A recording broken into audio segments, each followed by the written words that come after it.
Good morning student. आज हम discuss करेंगे वेपर कंप्रेशन रेफ्रिजरेशन सिस्टम। जो वेपर कंप्रेशन रेफ्रिजरेशन सिस्टम है उसके कौन कौन से कंपोनेंट होते हैं और यह काम कैसे करते हैं। वेपर कंप्रेशन जो इसको नाम दिया गया है क्योंकि इसके अंदर जो वेपर्स होते हैं उनको हम कंप्रेस करते हैं, जिसके लिए हम यूज करते हैं कंप्रेशर।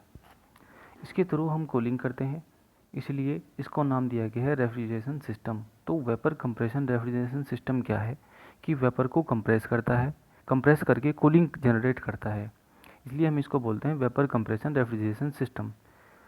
अब हम इसके मेन कंपोनेंट देखते हैं। तो सबसे पहले इसमें आता है हमारा कंप्रेशर, उसके बाद आता है हमारा कंडेंसर, फिर आता है हमारा थ्रोटल वाल्व, फिर आता है हमारा इवेपोरेटर्स।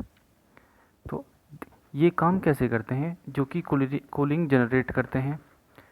इवेपोरेटर इवेपोरेटर वह रीजन है जहाँ हमें कूलिंग करनी है। मतलब इवेपोरेटर क्या करेगा, इवेपोरेटर के अंदर कूलिंग होगी तो वहाँ की जो हीट है वो इवेपोरेटर के थ्रू एक्सपेक्ट की जाएगी जब इसके अंदर रेफ्रिजरेंट मूव करेगा। तो सबसे पहले हम देखते हैं कंप्रेशर।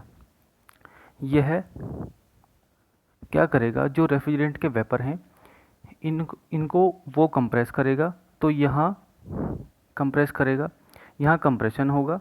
कंप्रेशन के कारण क्या होगा, यहाँ टेम्परेचर और हाई प्रेशर हमारे राइज होंगे। दोनों जो हमारे वेपर्स हैं वो राइज होने के बाद उस कहाँ जाएंगे, हमारे कंडेंसर के अंदर।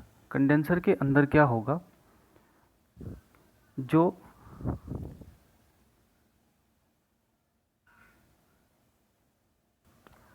कंडेंसर का क्या काम है, कंडेंसर इन वेपर्स को लिक्विड के अंदर कन्वर्ट करेगा। लिक्विड के अंदर कन्वर्ट करने के बाद ये क्या होगा, लिक्विड फॉर्म में चेंज हो जाएंगे। तो यहाँ पे हमें मिलेगा लिक्विड रीजन। यह जो लिक्विड रीजन है या तो लिक्विड रेफ्रिजरेंट है या लिक्विड रेफ्रिजरेंट है, वो जाएगा थ्रोटल वाल्व के अंदर।